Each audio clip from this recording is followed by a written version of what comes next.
Netcasts you love. From people you trust. This is Twit. Bandwidth for MacBreak Weekly is provided by CacheFly at CACHEFLY.com. This is MacBreak Weekly, episode 539 for Tuesday, December 27th, 2016. The year's best. Hello, everybody. I hope you had a great holiday. Happy New Year. You see, I'm dressed already for the party. And today we have a very special MacBreak. Some of the highlights of the year 2016. And a lot of you submitted some great ideas, and I thank you. And we have some wonderful, wonderful shows. We're going to do this kind of in chronological order, starting early in the year with, I think, probably the biggest story of the year from an Apple point of view. By the way, I kind of lost track of time. This was March. This was in March. We talked about the Apple versus the Department of Justice and why protecting the privacy of your iPhone is so very important. Watch. Now, I have to say, I understand what the president is saying. Why should you have anything that with a duly appointed subpoena or warrant from a law enforcement and a court? Why should you have anything that can't be searched? The only thing we have right now that can't be searched is our brains. They've carved that out. By the way, that's only by precedent. They've carved that out. Well, and that's, there are, Fifth Amendment. One can argue that even that is a fuzzy area. They can't prosecute you against polygraph, but they oftentimes will ask for one. Well, they would like to break it. If they could break into our brains reliably, don't you think that would be the next thing? They're less than a decade away. Right. So they're less than a decade away, and some would argue that they're less than a couple of years away. To being able to have a pretty good idea of what you're thinking, maybe not be able to get it verbatim, but have enough information to really very cleanly know whether you're telling the truth or not. Much more accurate than a polygraph. So but the issue I think that that you get into is that there's the connection between our phone and us is so much different than anything that's ever been there before. It's really I think it's more than your diary, if you keep one, because it's just so there's so much of what you do that's in there, and I think that's the thing that makes this not really even that more complicated than a warrant. The reason why law enforcement wants in here is it has a GPS, a microphone, and a camera. Well, I said, all of these things. It's so we don't need to tail you anymore because we know exactly where you are. We can just turn on your microphone. We don't need to bug you anymore because you're carrying a bug. How nice of you. And we have a warrant. We can just have Apple flip that switch and your phone is live. So in one way, I think one argument, if I'm the president, one argument I would make is, well, if you choose to carry a surveillance device in your pocket, that's your choice. And as law enforcement, if we are with probable cause and court order investigating a crime, shouldn't we have access to that surveillance device you choose to carry in your pocket? Well, my thing is, like Slayton said, propose that law, pass that law, and then have someone, and then that law can be challenged constitutionally. But there's been no process. Right. Like with a lot of things recently, the rush to get what they want is superseding the due process. No, I think I'm gonna beg to differ. I think this is very deliberate and premeditated, and they finally came up with a strategy that I think is like a good move. Yeah, because we know that Apple was working with him since the fall, right, in private. Why all of a sudden years. Then you not just since the fall, for years. For years, but even since the fall with the San Bernardino case specifically, right? Or in early December. And so we knew that they were giving them information. They had given them all sorts of data related to that case, all kinds of backups related to that case.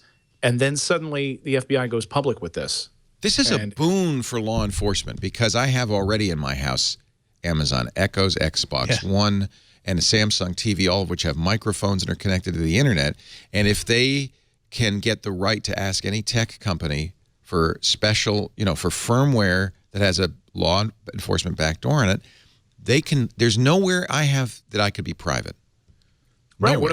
What about your Canary or your Nest? Right. Having access to the camera drop. I think this is what happened: is law enforcement scratched their head and said, what do we need? What would be the perfect solution? Oh, just a law that's a CALEA for digital technology. CALEA says that telecom companies have to assist law enforcement What we need is a CALIA for digital technology that says you have to assist law enforcement. And I think everyone saw it, but last week there was also, I forget the details of it, but they were basically making it overt policy that NSA could pass along the information they collect to local law enforcement. Isn't that amazing? As well. Jesus. I mean, sorry to swear, but this deserves it.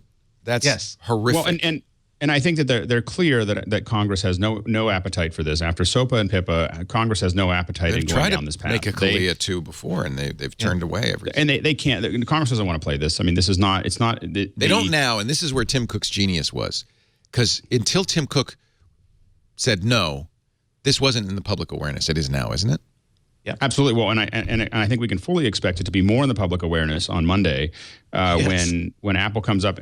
15 minutes is my guess. They're going to spend time on this. Going to be dedicated during that event. The day before they have to defend it, they're going to make their case in front of millions of people watching that live feed and all the press that it's going to get. And I think that they're going to keep on pushing this down the path. And I think that it is going to make any kind of. The issue is the people who understand what the danger is. They are very active, and then the rest of the population kind of doesn't understand it, and it's not a huge. It's not as important to them as taxes or law and order or a general law and order or abortion or whatever those things are. They're much more committed to that than whether their phone's encrypted or not. And so it makes it very unpalatable for Congress to go down that path. So this is kind of a Hail Mary, because I think that the law enforcement has decided that they can't win in Congress. And so there's no reason to wait for that or try to push that down the path. This is their chance. And they know, I mean, the risk that they have is they lose this in the Supreme Court, it's over. It will shut. Because now they've created created a space race. I mean, you've got Facebook, Google, all these companies are now ramping up for encryption. If the FBI loses this case, and why it's kind of dangerous for them to go down this path, if they lose this case, the entire communication industry will be locked out for them. Well, it's interesting because it's the way you ask the question, right? In polls. Do you want terrorists to be able to keep their data private in an investigation? No, of course not. Oh, okay. Do you want the government to know exactly where your kids are located and your health records made public, and the government to have access to your private photos, emails, information, health data, etc.? Oh, hell no. I don't want that. So it's this split between what you were talking about earlier, this idea that we want law enforcement, right? We want these protections, the rule of law. But do you want an armored Humvee at a pumpkin festival in New Hampshire for Mildred's Pumpkin Festival, and tanks that are rolling in to protect us against the off chance that someone is going to bring a bomb to Mildred's Pumpkin Festival in the fall? And you're seeing this. We're getting close to that, by the way. Well, it's every sci-fi movie. If there were enough Humvees, right? I think there would be. This is every dystopian future movie that we watched, and these are the bad guys from those movies. And the classic arguments every time, and it's not a movie now; it's real life, and we sort of didn't learn these lessons. I don't want to. And again, and I often say this: I don't want to get in an argument against government. That's an argument that could be had, and I'm not saying it shouldn't be had, but that's a separate argument than whether in a nation of laws there should be a law preventing encryption, and what would be the I think the real question, and Tim Cook has brought this up, and it's very smart of him, and this is where Apple should hit. What would be the consequences of such a law? Would it in fact improve our safety or not? And I think it's so clear that it would not, and the history is there that it would not. That's the point Apple needs to continue to hammer home. I suspect they will on Monday.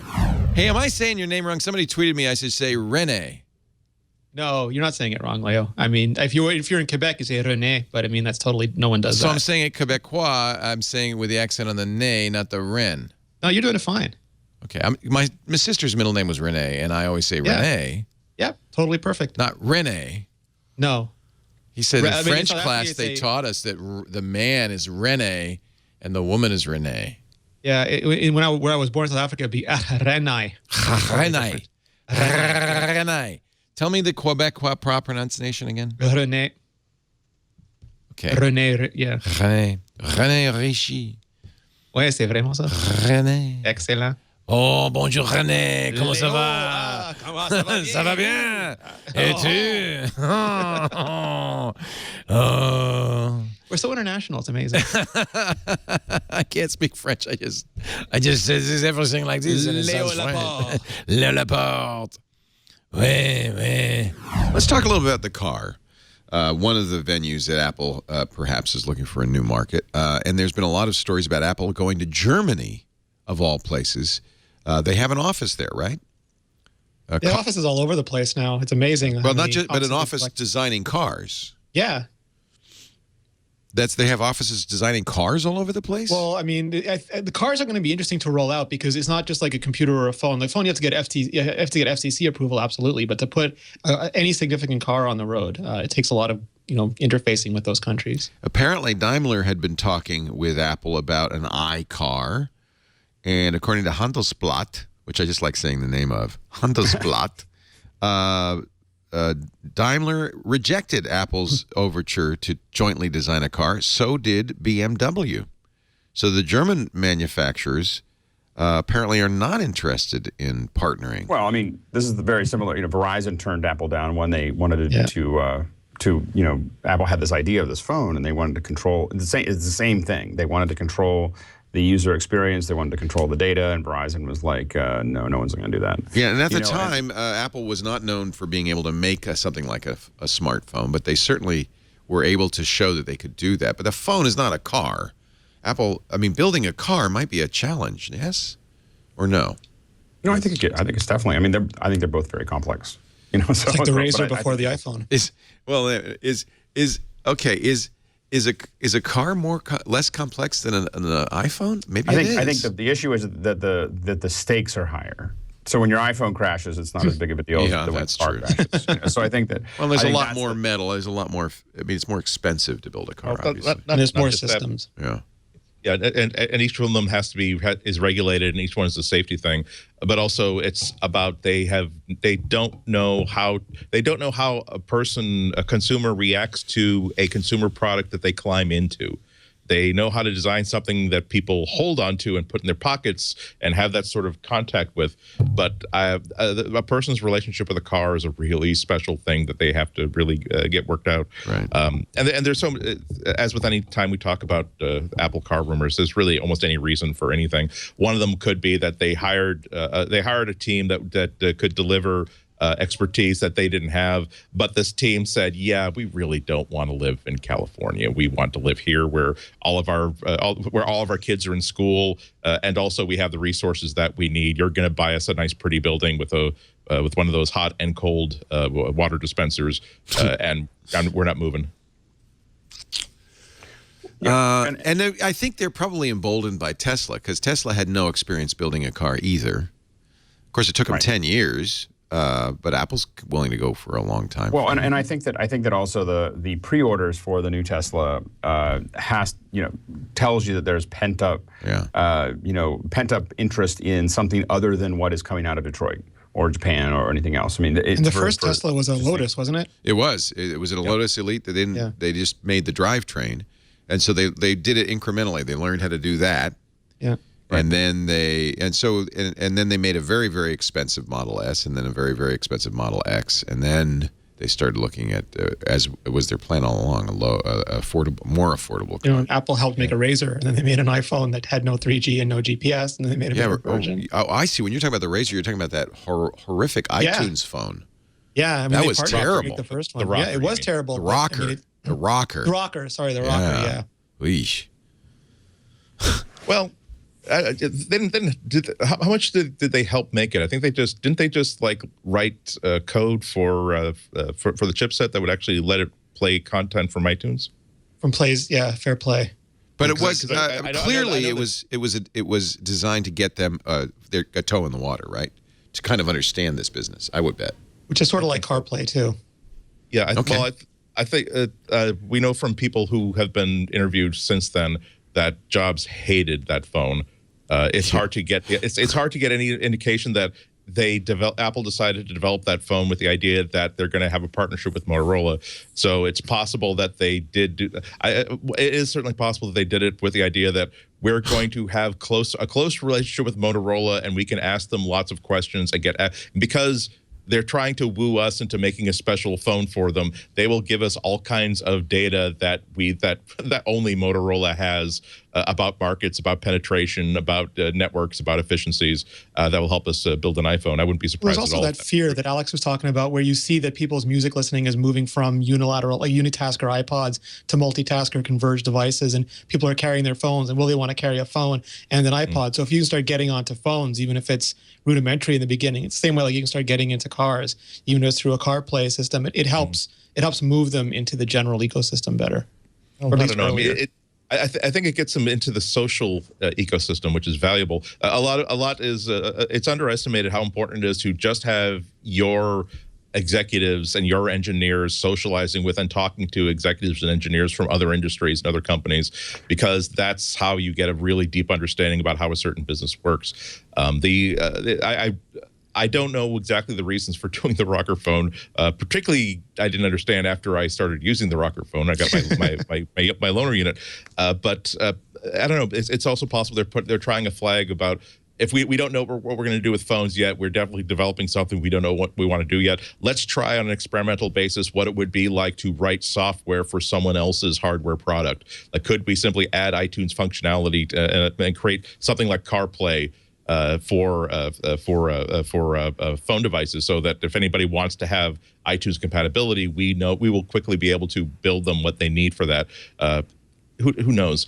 But there's just so many variables associated with this. Building a car is going to be so difficult, but not just because of the complexity of the actual thing they're trying to build, but of who Apple is. Tesla is an unfounded. When they started making cars, they were a brand new company that never shipped anything. So they could make a huge win by simply saying, we're going to build you a really expensive luxury sports car that accelerates like stink. It's like you will blow everybody else off the line with this, because it's a purely electric car. And also, if you are a true car nut, if you are a true motor nut, we will give you a really cool electric car that doesn't look like it started off with a golf cart or something bought at Toys R Us. Then they built that into, we're going to build a luxury car that's a practical sedan that's also going to be appealing to people who A, have lots of money, and B, appreciate being one of the first to have a practical electric car. And now it's 3 or 4 generations, and they could just build and platform as they go. What would happen if Apple creates an Apple car? They are not, and design it with the intention of selling it to consumers, and they designed it the way they designed the Mac Pro, where, okay, we've built you a cylinder, a tube, and we're gonna try to impress you with the cooling system, because we know that the thing that really gets you all excited about spending $3,000 on a powerful computer is the cooling system and this wonderful tubular shape. And whereas the car people are going to be like, we absolutely don't care about the manufacturing process you came up with for making those fenders. We don't give 1/4 of a damn that how much recyclable materials are going into the tires. We'd use this to drive to work every single day. We spend 2.5 stinking hours on stinking I-93 every 5 stinking days a week to try to get to work and back. And you have given us something where whenever we tell you that this isn't good for us, or we don't enjoy this, or we think this is ugly, you want to show us a video of a head on a white background talking about chamfer angles. Yeah, but I think that the fighting the battleground for cars, I think, is pretty well defined at this point, and that is that they have to be self-driving, they have to be electric. I think that there's definitely a market there that in somewhere that wants the other stuff, the one that drive their own and have gas cars. But the growth market is in those two areas, and I think that everybody knows that at that point. What Apple has to do is implement that well, and then they can add all the design. And I think that that is where we're going to continue to see growth. And right now, it's very disruptive because you've got a bunch of manufacturers that are trying to figure out, they're in the same place that Apple's in. So if you look at Detroit or you look at Japan, they're trying to figure out, in Germany, like, how do I move into the new market that I know I have to be in, but I can't figure out how to get out of the market that I'm in. And I think that that's going to be something that we're going to see. So it is a disruptive moment where if Apple's going to get into this market, it's going to be in the next, I think, probably the next 5 or 6 years. I don't think it needs to be any faster than that, but I think that after that, I think we look 10 years down the road, and it's going to be mostly electric and mostly self-driving. I think that because I think people have, especially when you see that groundswell of what happened with Tesla, people don't want to drive anymore. They want to text, and they don't want their hands to smell like gas. Yeah. I mean, I don't think it has anything to do with it. But boy, that's really living in the future, because there's a whole lot of, it's easy for us to say, oh, this is exciting, but that's years off. Well, it's not that far off. I think it's far. Started to do. Well, I'm buying one. I'm not saying I'm not into it, but I feel like that's going to be a long way off. Well, let's just say the people who buy new cars. There is a, when you're looking at where is your next market going to come from and how is that going to look, there's definitely a group of people that, probably your largest group of people that are going to buy them for their own individual use are going to be looking for that, and I think that, my kids are older than 16, and my older kids are older than 16, and they have no interest in driving. They drive a little bit here and there, but it's not interesting. It's makes the car makers cry. Yeah. Well, they don't want to drive. They don't identify themselves with their car the way we did when we were younger. They identify themselves with their Facebook page, and so it's a much different view, and that is what's coming, so I think that is it's a huge shift, and it creates the instability that's required to move into the market in a way that hasn't been available probably for the last 20 or 30 years. Well, I hope you're enjoying this travel down memory lane. Not, it's funny, you forget, maybe it's just me, but the year goes so fast, you forget that these things happen, in the spring. We're going to move ahead a little bit. This one is not from the spring. This is right after, you have to cast your mind back to September, all the way back to September. Right after the Apple it was the Apple September event announcing the iPhone 7, right? Yeah. And I'm sorry, but I still laugh when I think about it. Remember that the iPhone 7 still does not have, don't try to make one of your own, a headphone jack. Phil Schiller said all it took was courage. Phil Schiller surprised me. At the very beginning of the event, and I've been saying this for a couple of days, I said the most interesting thing will be to hear how Apple spins this, how Apple explains why they are removing the headphone jack, a well-known, widely used, open, as in non-proprietary connector, in favor of a connector that is owned by Apple, must be licensed for anybody else to use. The cynic in me would say, well, there's one word, profit. The word Phil Schiller chose was courage. Yeah. I've already received. How many times have I received yet the picture of Bert Lahr in the Wizard of Oz with that courage, and then with Phil Schiller's face on it? Right now it's up to 5. Oh, wow. Didn't take much time. What do you think? Is that a reasonable rationale? Why? What courage is involved? None. Courage to take a lot of abuse from. That's true. Or even to lose sales.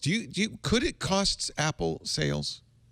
It'll only cost Apple the sales from people who were already thinking really hard about switching to Android anyway, or people who didn't have that much of a connection to the iPhone to begin with. I think that they have hard numbers to demonstrate internal that reminds them that people are, if there's a reason why someone is going to not buy the iPhone 7, it's not going to be because they deleted the headphone port. It's something that, just like the crummy keyboards on a lot of the MacBooks, it's something that people will sigh and get used to, because they're not going to hate it as much as they're going to hate switching to an entirely new operating system, an entirely new piece of hardware, and rebuying a whole bunch of apps. So that was, they had 2 good reasons after that. So that was the other thing. But that was the headline. That was number 1, right? And that was just silly. The thing that I think is that it may actually, I don't think it would really prompt people to not buy the iPhone 7 exactly. It may prompt people to delay the purchase because they have to think about it. It's sort of like, oh, well, but how am I going to do this and how am I going to do that? I just have to think about all this stuff. So, people may be putting it off longer and longer, possibly even for another generation, as they work through what their issues are going to be. Apple Apple will. I shouldn't have had that spiced mocha. That's clear now. Apple did say they will include a $9 dongle in the box that will convert Lightning to analog, and that's good because it's only $9. Apple often overcharges for these dongles. Well, and they're including in the box. It's free. Yeah. Everyone will get one. And they'll include a pair of Lightning headphones. Right. They couldn't change that. They'd have to and do also that, yeah. and also the pricing of them. Once you lose them or put them through the wash, it's going to be $29 for a replacement. I think that's about the same as what the regular wired ones cost, or not. If it's more, it's not that much more. Yeah, but the one thing that does hurt though is the people who lose them constantly, break them constantly, and actually like, in essence, cheap headphones. You can get a pair of decent headphones for $6 on Amazon if you're the sort of person who goes through them. And that's by the way, those $6 ones aren't much worse than the $30 ones. I mean, right. That's just but the issue is going to be that even if that company, the $6 company, wants to sell lightning-based headphones, it's going to cost them $5 just to license. I don't know what the fee is, but something like $5. More than that. Is it? They're going to need to do the Made for iPhone program. Yeah. And that's expensive. And that's expensive and complicated, and you have to have, suppliers who are approved. I was talking to a manufacturer of wireless sensor tags, like HomeKit type stuff, and I said, "Is this going to be HomeKit compatible?" And they said, "No, because it's just too expensive. HomeKit also requires MFI certification, and it's just too expensive for us. We don't have enough reason to do it." Yeah. And also, remember, it's just a lack of ability to choose the headphones that you really, really want. If there's a punishment for not buying and into the Apple standard, and that is having to keep track of this $9 dongle, which it's going to happen. You're going to be, unless you get a bit of Sugru and just glue it to the end of your Lightning-based headphones, you are going to lose this. You're going to be in a place where you cannot plug in to the device that if you're using old headphones, you're going to be in a situation where you cannot use the headphones you want to use, or you're going to have to find an Apple store and shell out $9. And just like me with a couple of VGA adapters on my iPad, I now have 3 of them because of times where I was in a city and thought I had it, but I didn't, so I'd have to find an Apple store and shell out $30 for another one of them. I mean, they did that. I don't feel as though the world is going to come to an end. I feel this is a neutral thing. The only time that I feel like I have to clear my throat and interrupt is when people say this is a brave and wonderful and important thing that Apple is doing, because they're also saying, because the reason number 2 is that he mentioned Phil Schiller said, and it just made me queasy. Not merely that it comes down to courage, but the courage to move on to do something that betters all of us. Really? Really, ridiculous. Phil, how does that better anybody except Apple's bottom line? Yep. Come on. Okay, and you want courage, bundle the AirPods with every iPhone. That would be courage. That would be courageous and foolhardy at the same time. Just saying. That's my. Are not. This is the other thing that concerns me. It strikes me that Lightning cables are more fragile, that they do tend to break more than other cables. Is that not the case? Here is the Lightning cable that I have plugged into my iPad, and it's yellow, and I count on, here's the end of it that's starting to crack already. Yeah. They're not really good at that, and their difficulty is that I can't take the amount of money that I might spend on a pair of Lightning headphones and apply that to a purchase someplace. I can't. I won't want to invest in $200 in a really, really nice pair of headphones that I can only really use with this one set of devices. Same thing with the EarPods, which is $170 for a really nice pair of Bluetooth headphones, particularly one that doesn't have like connecting wires between them. Okay, I can see that, but no, you will not be able to use, information that I have right now, which is realize that I've been spending the last 2 hours talking into a microphone and a camera, as opposed to calling engineers that I know. The understanding that I have right now is that, I'm sorry, I need to backtrack that. The actual data sheet on it says that it requires a device that can run a 2016 version of iOS or Mac OS. So the watch, the Apple TV, your Mac, your iPhones, if it run iOS 10, for instance, it'll run it. So it doesn't mean that I can take $160 and apply to I'm upgrading my audio experience everywhere. I spent. But are you, if you're still using Bluetooth, what's the upgrade? Better audio, supposedly, but if this all remains to be seen. We have to try them. Again, remains to be seen. Yeah. And also, if you want better audio, you have to now convince these people. Okay, but here are a pair of $180 headphones that I don't even necessarily need earbuds that are wireless that work for fitness. I just want great audio. Now, if you're going to sell me a pair of $200 headphones that are wired, that have really good drivers and a lot of air around them, Are you willing to tell me that these wireless headphones you're selling me that only works with Apple are going to be better than these wired headphones that I can use with my desktop computer, with my Windows machine, with my home stereo? Is there an issue with the new wired headphones of charging and listening at the same time? Do people charge their phone and listen at the same time? Obviously, you can't do it. Right, yeah, no. But do they...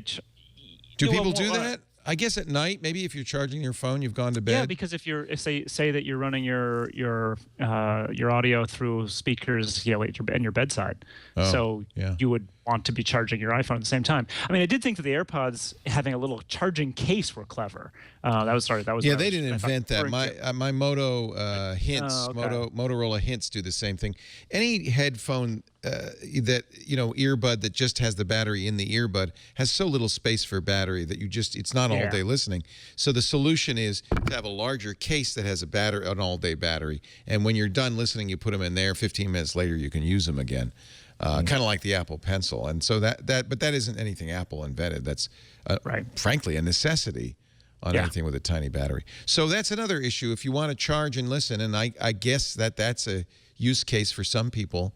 That's gone. Someone's going to make another breakout dongle that will have a Lightning connector and an earphone connector, I think, on it. Yeah. And you buy this, and don't worry, you will solve every problem you'll ever have with it. But again, actually, you know what I do that? I do that on an airplane. I will plug in if I'm lucky enough to have a USB port.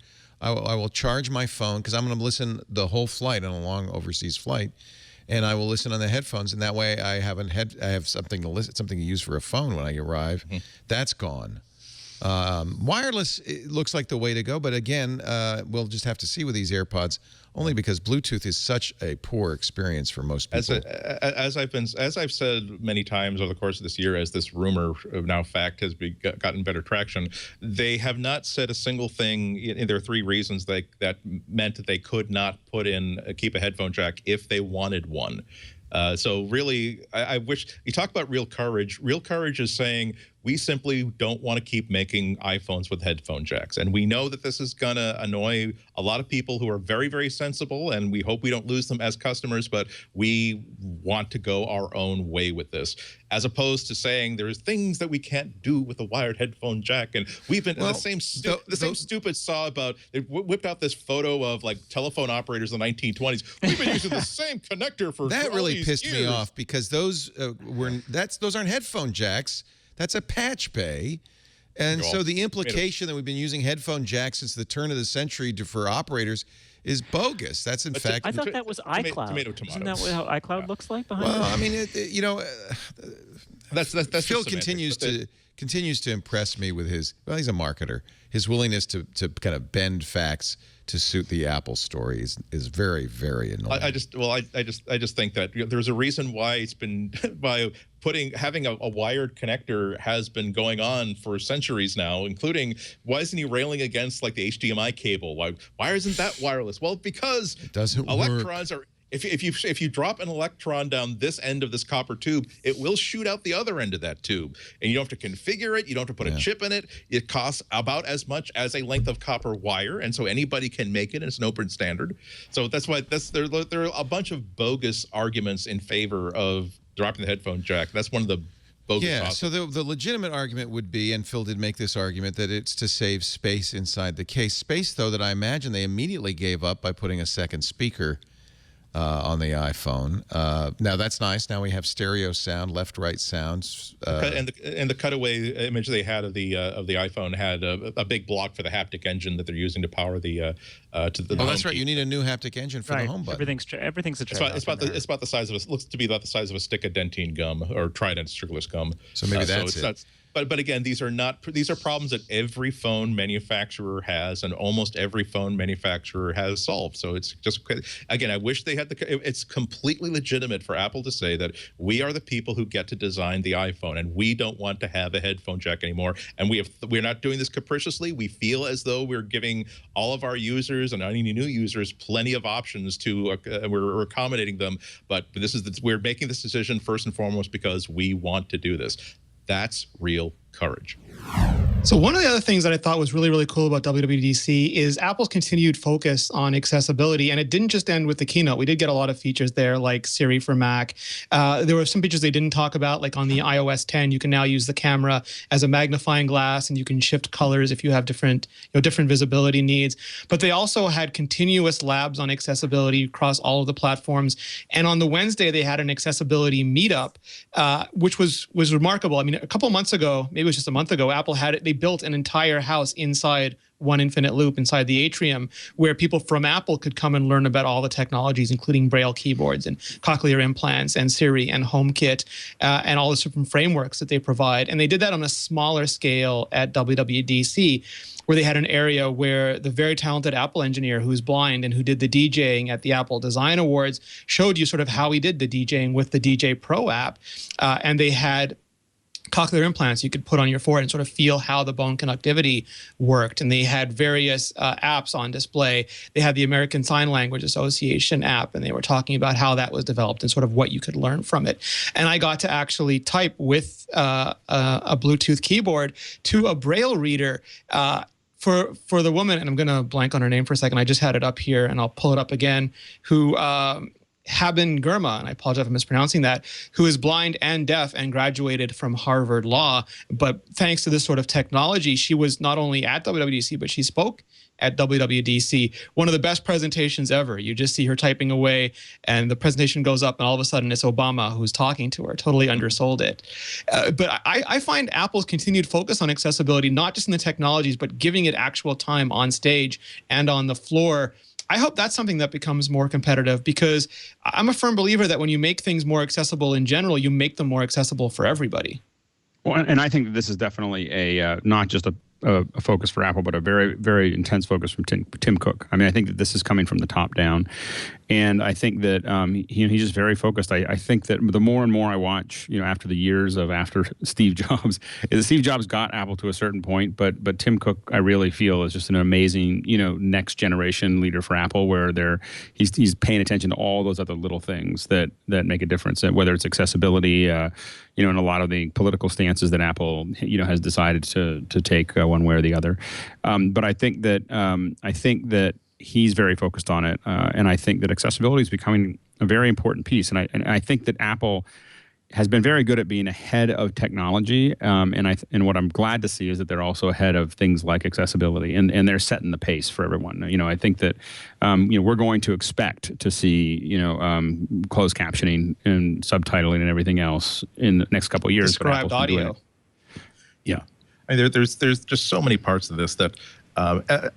These WWDC keynotes are so useful because it's as simple and simple-minded as a statement as this sounds. There is nothing in that keynote that they did not choose to put there.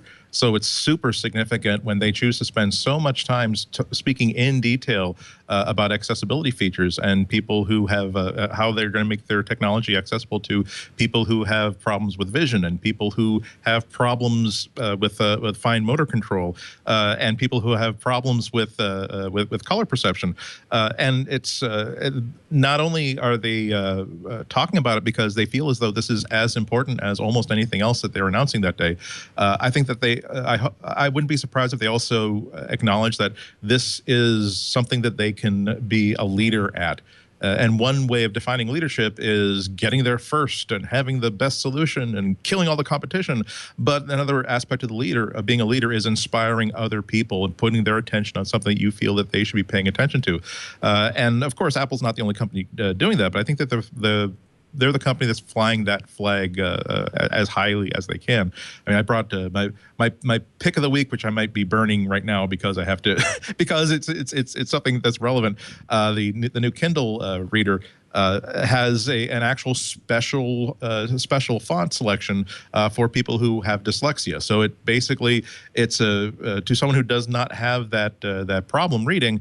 It looks like a very, very weird or stylistic or hippie sort of font, but it actually, the things that tend to confuse the brain that has a problem in actually discriminating letters and forming them into words, it basically gets rid of those hacks that kind of, that putties in those cracks in the sidewalk that a dyslexic brain will trip over and makes it easier to create. And when you think about software, it costs a lot of money to develop, but it's not as though you have to buy up all the manufacturing capability of the world to fuse glass to this new kind of metal that you've created.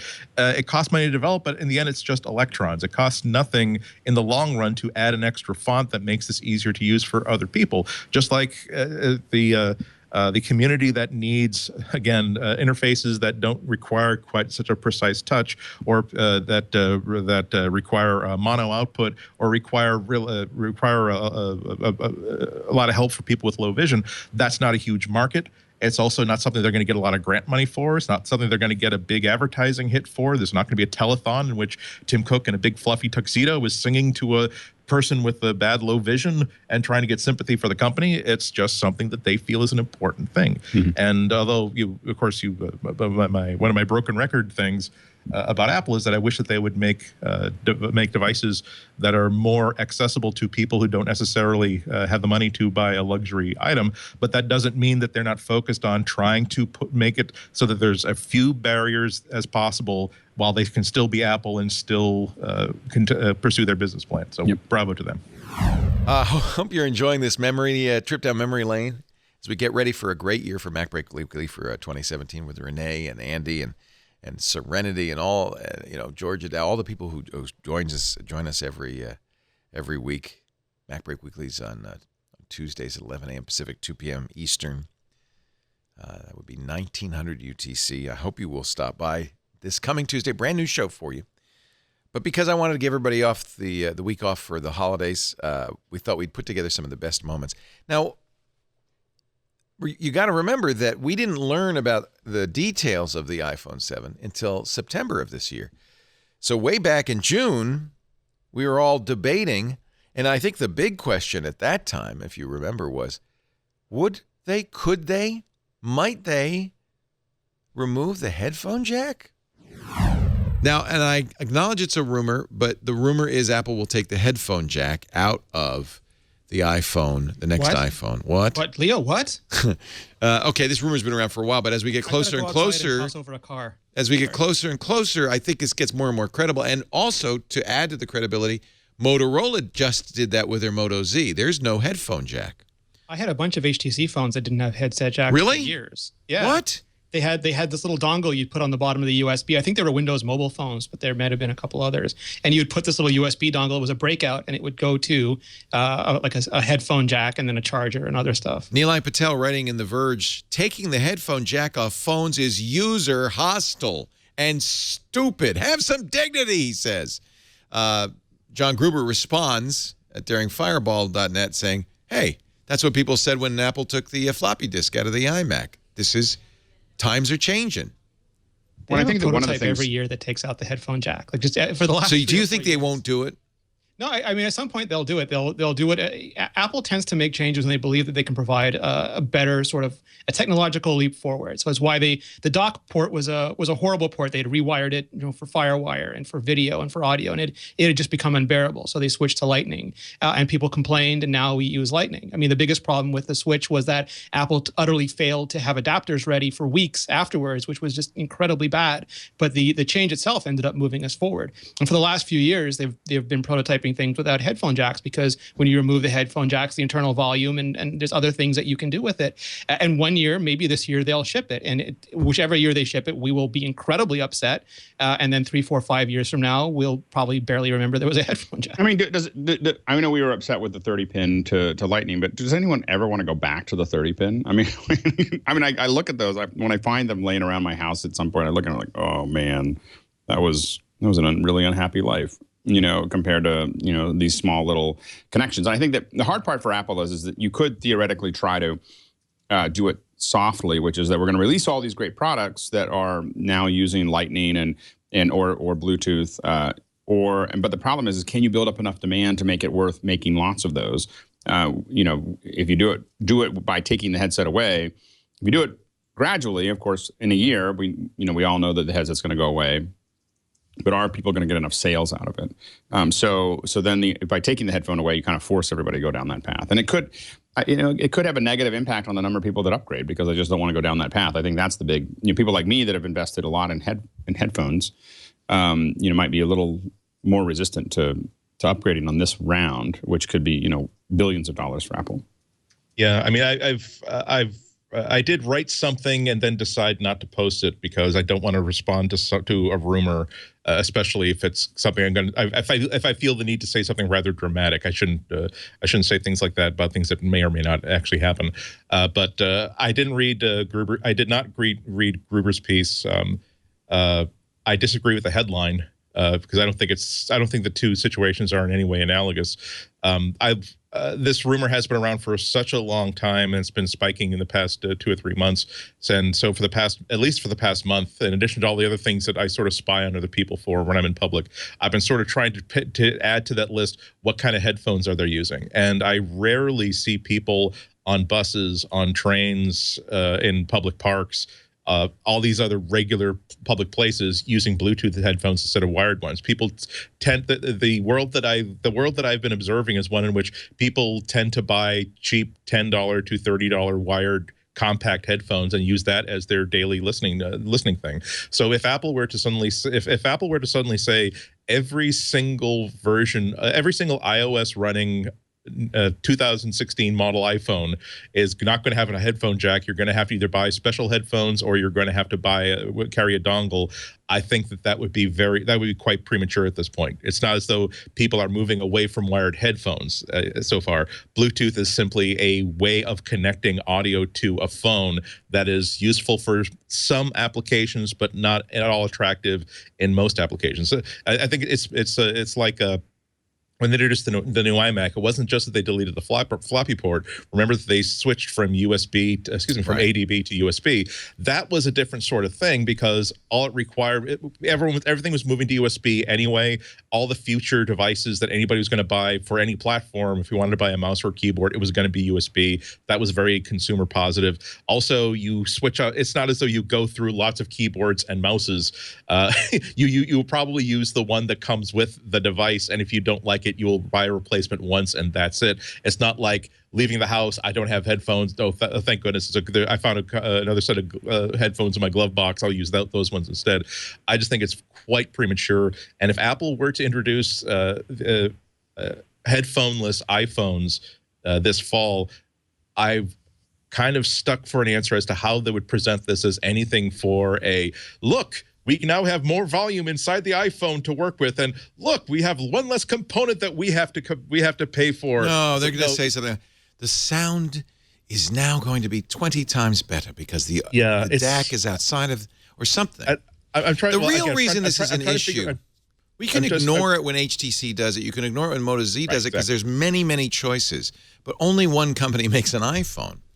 Yeah. So it changes it for everybody. Yeah, and I don't want to say that people should just ignore it because when you do see something in the Wall Street Journal, you should. This is the best time to express your concerns because if you say wait until Apple goes up on stage and makes their case, by then that iPhone is done. That's shipping. Like no matter what you say after that, that iPhone is already shipping. And there have been cases where Apple backtracked, like with the buttonless iPod Shuffle, and they went back to buttons. But that's you had a year of a buttonless. The other thing that worries me is it buys 3 or 4 more years for the Lightning port.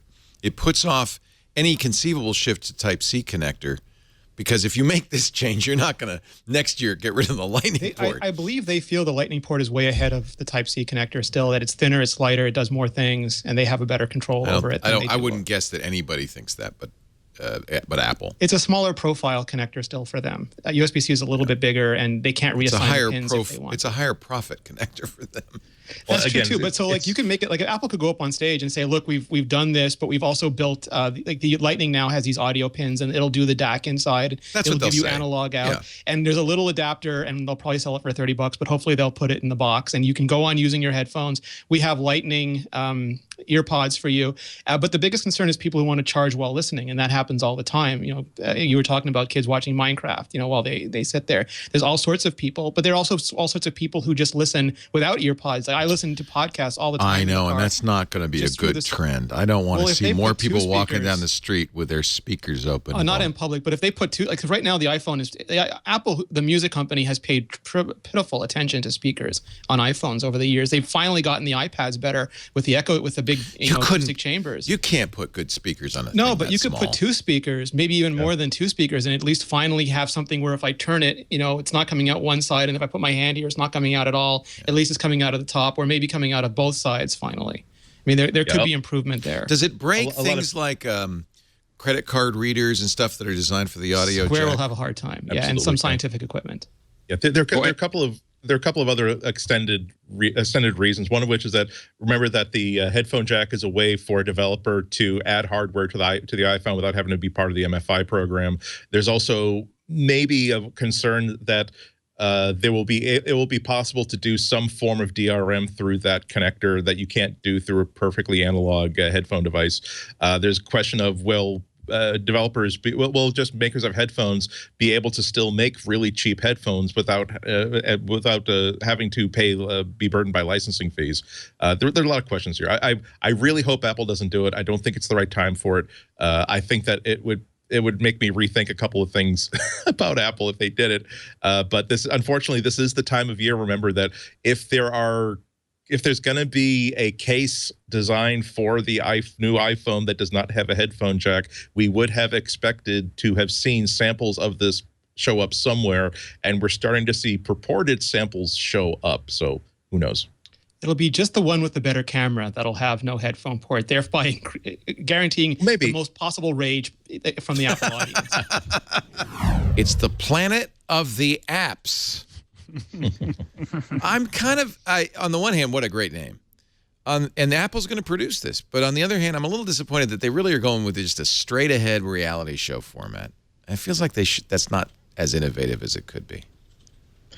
Yeah, especially when you look at how reality shows are produced, where they don't. They really are shaped by producers, or at least the understanding when you're watching them is that they didn't just simply pick, like, if this is supposed to highlight the development of apps, they didn't pick like the 5 most promising apps. They decided they wanted to cast a role of, here is the socially demented nerd, here is the team that works well together, here is the husband and wife whose marriages might come apart as nerves are frazzled. Here's the 12-year-old wonder genius, and you know that, like, if this were America's Got Talent, you're like, it doesn't matter who they show in the next 11 weeks. You know that they picked the adorable 12-year-old girl who cries every time a judge says something nice about her singing. They know that they picked her to win.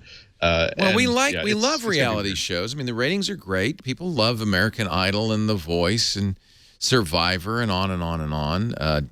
Naked Dating or whatever it's called.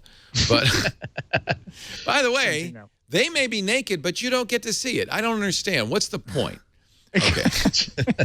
Oh, I'm kidding. The point is scabs. You get to see scabs in all kinds of places, except for just 2 or 3.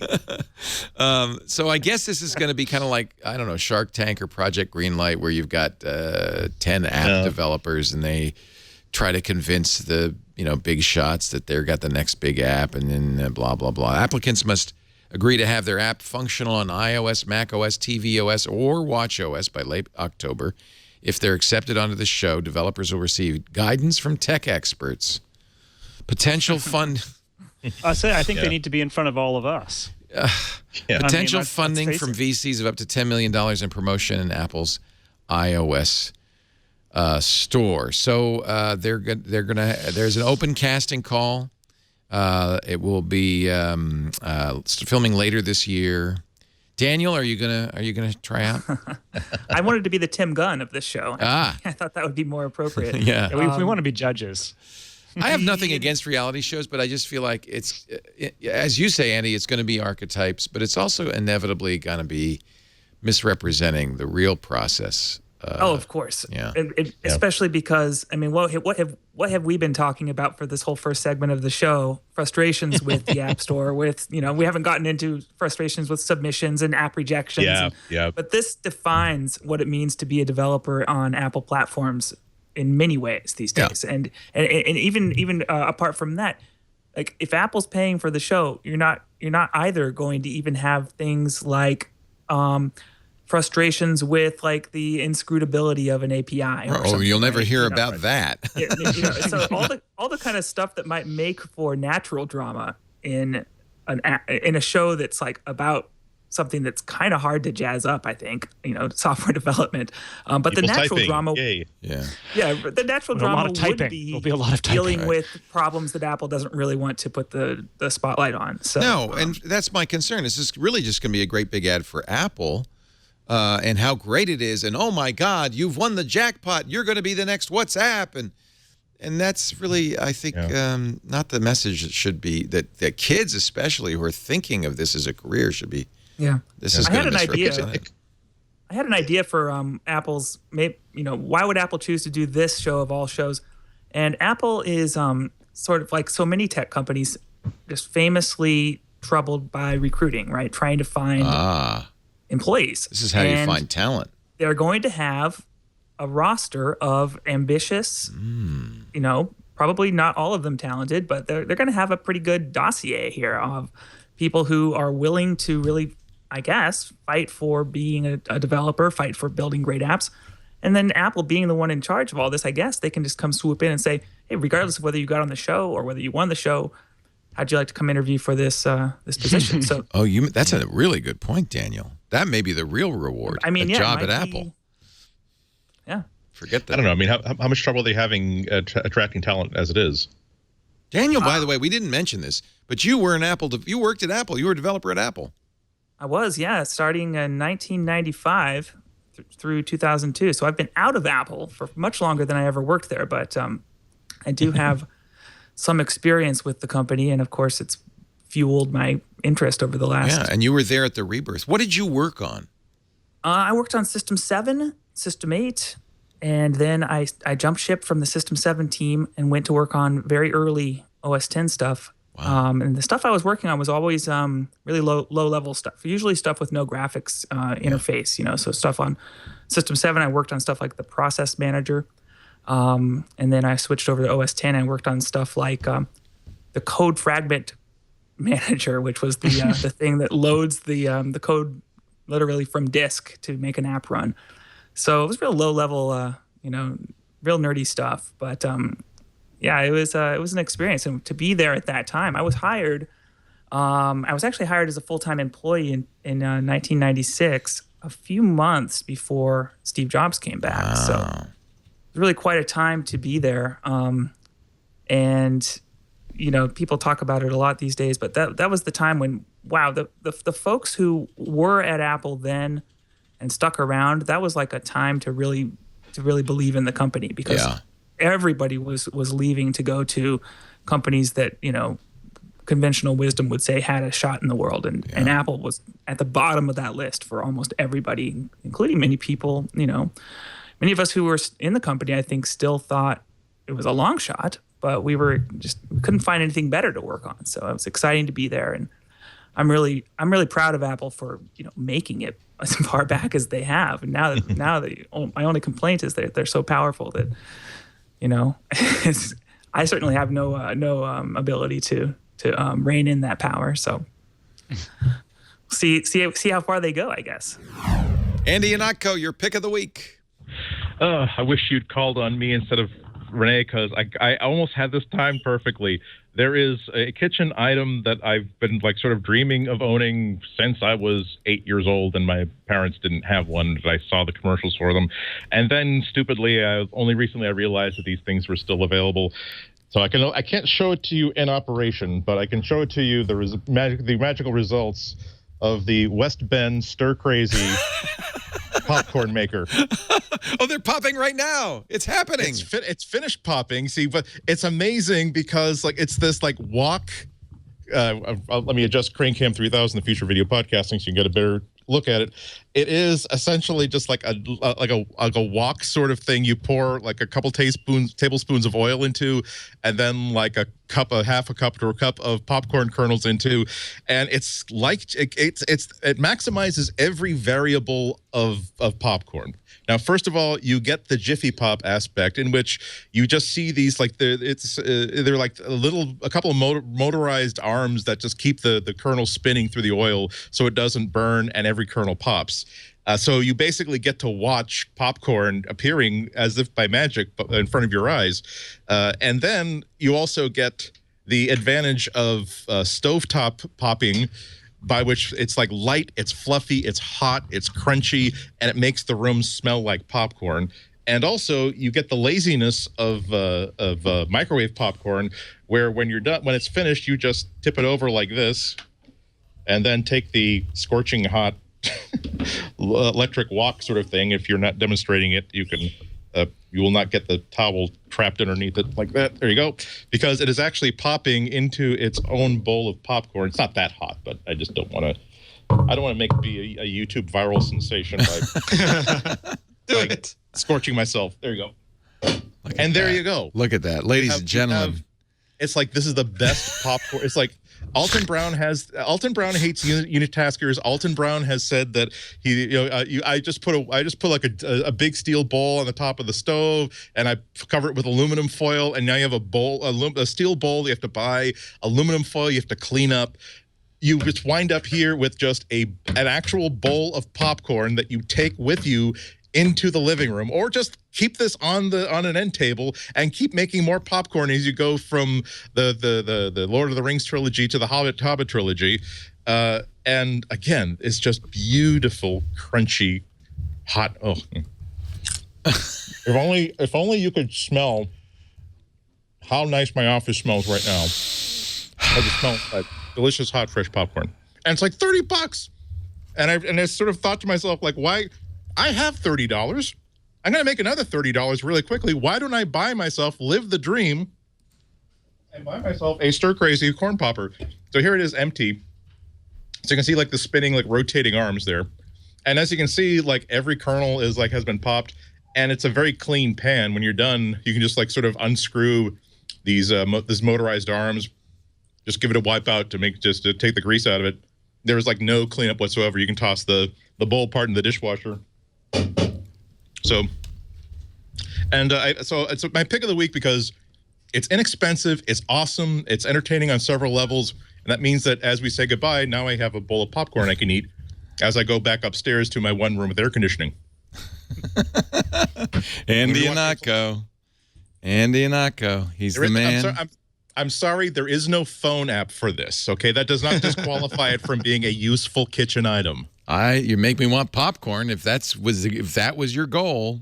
There you go. If you can't have salt, you don't have to put salt on it. If you can't have sweet things, you don't have to. Okay, no, I asked my internet doctor, Dr. Mom, in the chat room.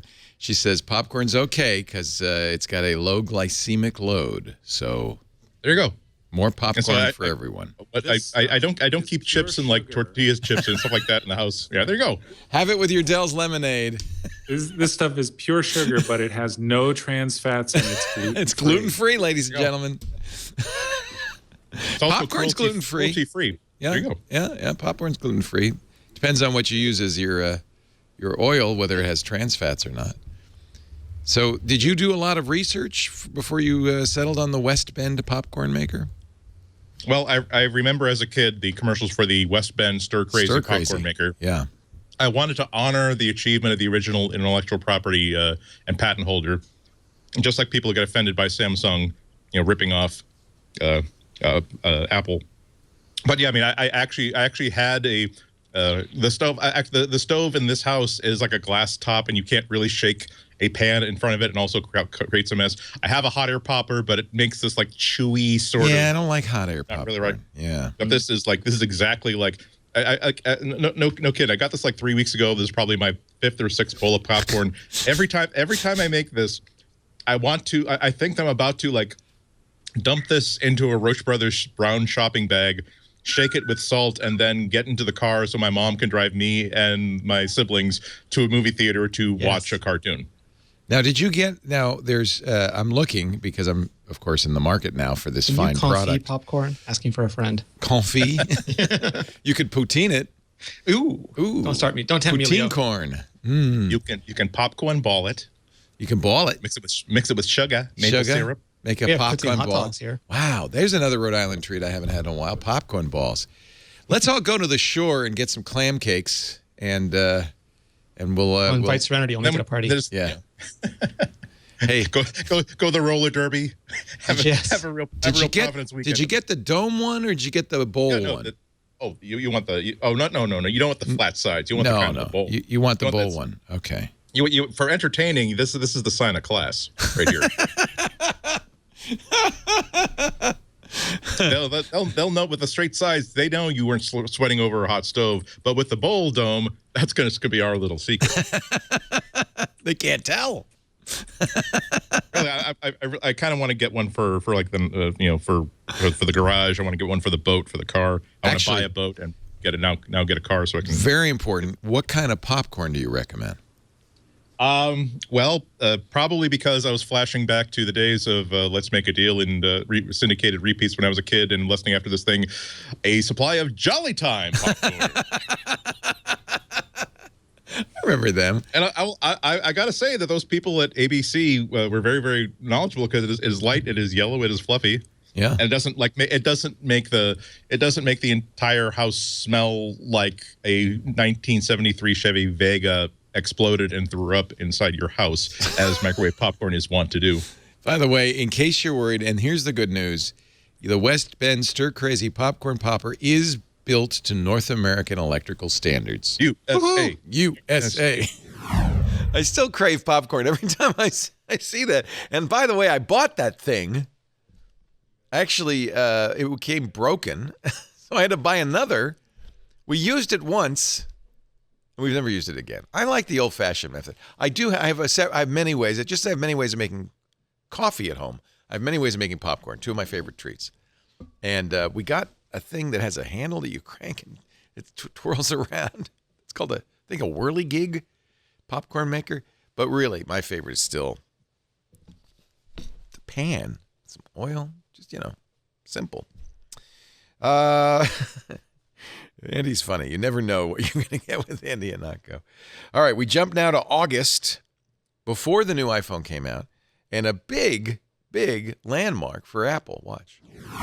How many products in tech have sold 1 billion items? It took the computer industry 25 years to ship the billionth PC. Android has passed 1 billion devices, but not just one manufacturer. It's one manufacturer part that's impressive. Yeah. Yeah, really impressive. Diodes. You know what's cool? 1 billion iPhones. And I think this is kind of cool also. Steven Sinofsky, the guy behind Windows 8, former Microsoft employee, tweeted, getting to 1 billion cumulative, the iPhone 9.1 years, the PC 20 years, Android 4.5 years, McDonald's took 23 years to get to 1 billion hamburgers. Facebook took 8.7 years to get to 1 billion users. Well, and also I think that the Facebook and McDonald's are an equal thing. But when you talk about the personal computer, these are different manufacturers with different backgrounds and so on and so forth. So, the iPhone is, I think, very different than the PC. And it costs a lot more than a Big Mac. And if you combine iPhone and Android, it's 2 billion really fast. Yeah. Isn't that amazing? I mean, the world has changed because of pocket computers. Yeah. Everybody I think has that's the impressive stat. If you look at computers versus handsets are just obliterating everything. Yeah.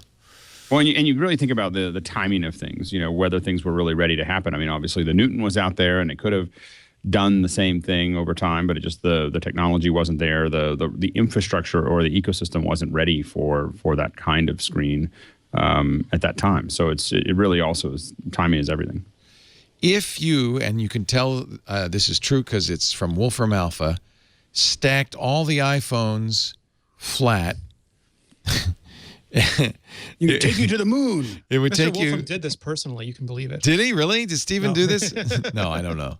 It sold enough iPhones. If stacked flat, they would go from the Earth to the ISS 9 times. I don't know why they picked the ISS. Yeah, but the question is, when they say 9 times, are they calculating the different width of each iPhone? No, they're averaging 7.5 millimeters. Okay, see, times but a billion sales amounts. So it would be, I think that the accuracy is it's fudgy math. I guess I could turn it into the moon by just changing this calculation here. It wouldn't be so hard. It doesn't go probably to the moon. That's why. Or back. Maybe you can get not to the even moon, close. not back yet. And besides, No, if you had a stack of iPhones going to the moon, what would keep them from falling over? You and your physics. You and your physics gravity, report. of course. It's going to be perfectly, Tim Cook says running Apple is sort of a lonely job. God, I feel bad now. Sort of a lonely job with extreme compensations. Well, he does say no one should feel sorry for a CEO. But. Yeah. And lonely, it's lonely at the top. They always say that. This is he's been given interviews lately. This is an interview with the Washington Post that came out this week. I'll be honest, I just couldn't get through it. So if you guys, first of all, like a lot of these interviews, like last week's interview we talked about, a lot of pros. Well, this one is really substantive. The one we were talking about last week, it was the one we were talking about last week gave you the impression that someone they were able to sneak in 10 minutes and they had to really stretch that out into something that looked like a feature. This really looked like it was not only substantive, but also like the writer had the ability to come back later and ask him to elaborate or on some points. It really was one of the most introspective interviews with Tim Cook I've seen. This is one of those interviews that not only for length, substance and length, but also for how well it was put together. It was I clicked the little K in my Chrome bar to make sure I save a copy to my Kindle because it's very, very readable. Cook, 55, chooses his words carefully, taking long pauses and speaking with a slight Alabama drawl. Though he has favored phrases, many things are deep, and Apple's mission is always its North Star. He eschews the jargon many CEOs use. And while he's quick to trumpet Apple, he's also unassuming, quickly noting, after saying his job can be lonely, that I'm not looking for any sympathy. CEOs don't need any sympathy. Well, let's walk through it then. Let's get the high points. He does admit that he hired the wrong person initially for Apple Retail. This was after Ron Johnson left, right? Mm-hmm. And it sounds like what we had all assumed. We knew that. It was a very quick culture clash of between. We've all forgotten his name. Before Angela Arendt. The guy from Dixon's. I mean, if you've ever been to Dixon's in London, Down you market. would never assume that. Yeah. You would never assume that would connect with Apple. Right. So I have bought things there, and it's not the same as an Apple store. He says the North Star has always been the same, even as under Steve, which for us is about making insanely great products that really change the world in some way, enrich people's lives. Our reason for being hasn't changed. That's great. I love hearing him say that. I'm not sure I'd agree that that's what they've been doing in the last few years, but that should be their goal. It's something that's very, very good for a CEO to be heard saying in an in-depth review, in-depth thing like this. But with Apple and particularly Tim Cook, you definitely believe it, or at least I certainly believe it. Oh, I think he's dead honest. That's one thing you got to give Tim Cook. And also it syncs up very well with. It syncs up very well with what he's saying throughout most of the rest of the interview. Is that it seems as though a lot of the hits that he and Apple tend to take are based on the people not understanding that Apple is really in whatever they do, they're in it for the long haul. So if they don't come out with something, he talked about, for instance, PDAs. That was not just netbooks, but PDAs and all these categories that were.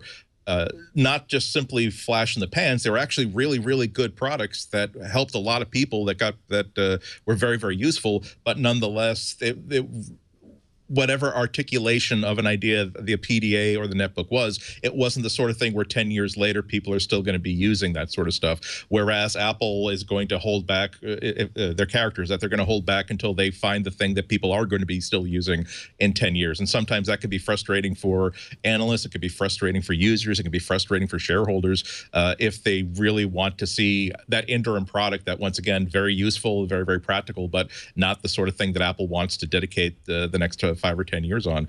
There's a lot of real meat here, and a lot of it goes back to some things that we knew about Apple all along, but we've never seen it articulated by one person quite so well. I really liked when he starts talking about Steve and the job of being his successor.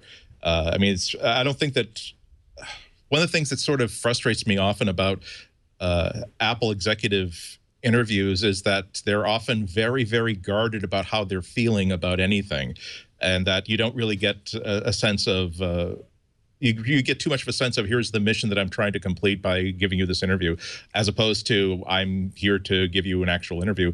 I've actually highlighted this part of it. Like the question, you succeeded one of the icons of American business. What does it feel like to step into those shoes? Which we've heard articulated a million different ways. But he says his response is, to me, Steve's not replaceable by anyone. And then in parentheses, noting that his voice softens here. He was an original of his species. I never viewed that as my role. I think it would have been a treacherous thing if I would have tried to do it. When I first took the job as CEO, I actually thought that Steve would be here for a long time because he was going to be chairman, work a bit less after he came back up the health curve. So I went into it with one thought, and then weeks later, 6 weeks later, whatever, it was very quickly. The day he died was sort of the worst day ever. I had really convinced myself. I know this sounds probably bizarre at this point, but I'd convinced myself that he would bounce because he always did. So in some ways, Tim's the reluctant leader of Apple. I think, I have huge respect for Tim Cook. And as I said, I get his integrity. He says one of the things that they've changed is they brought a lot of social responsibility to Apple, which is something that was lacking under Steve Jobs. When asked, is the iPhone, the fact that the iPhone is now 3/4 of your business, is that a problem? He says, no, that's a privilege. He says a smartphone is a one-to-one product. He says, a TV, there's one, per household or a couple per household, but this is a privilege. What other products do you know where the ratio of people to the product for a consumer electronics product will be 1-to-1? And that means, he says a lot of people are focused on 90 days, on the quarter, but that means in the long haul, the level of performance is going to skyrocket, and there's nothing that's going to replace it in the short term or the intermediate term either. Well, and I think that also when you look at app installs and so on and so forth, you really the issue is that revenue, while it may not keep on growing as year over year, is also not going to erode very quickly either. Right. People are using the operating system they're happy with. They bought a lot of apps for it. They're not going to go anywhere anytime soon. And making sure that process is comfortable, it's easy to move from one phone to the other, also makes it much easier. I mean, it's so seamless to go from an old phone to a new phone that really isn't a process. But this is the reason I bring this up is if I have a criticism of Tim, and I realize who am I to criticize Tim, but if I have a criticism of Tim as an Apple user and Apple lover, it's that he's a great caretaker. He's a great operations guy. He's got a lot of integrity. He's a great, he's a warm, wonderful person. But he doesn't have that spark that to take Apple to the next thing. I think Apple, and I don't know who at Apple does. I don't feel like Johnny Ive is really even very much present anymore. So I'm wondering where is that brilliance going to come from that takes Apple to the next thing? And he says, and this is interesting, that he doesn't want to chase the next thing. He says, I'm not saying we're not going to do anything else. I'm saying the smartphone is still an unbelievable product category to be in, and not just for this quarter, year, or for years. So I wouldn't want to think anybody thinks this, better days are behind us thing. So what he's really saying is we're going to stick the course. And yeah, I would expect that from Tim, but I do think you have to have some, you want to see some spark, some innovation, something new, don't you? Well, I think that even under Steve Jobs, we didn't really see that many new products. I mean, we saw, like we well, had, but the Steve, iPad was the original idea. Let's grant that Steve is unique, but he did pioneer several categories: the iPad, the iPhone, the iPod. Those were all massive game changers, and one were. But they didn't happen over, they didn't all happen over a 5-year span. I mean, I understand it takes time. Based on.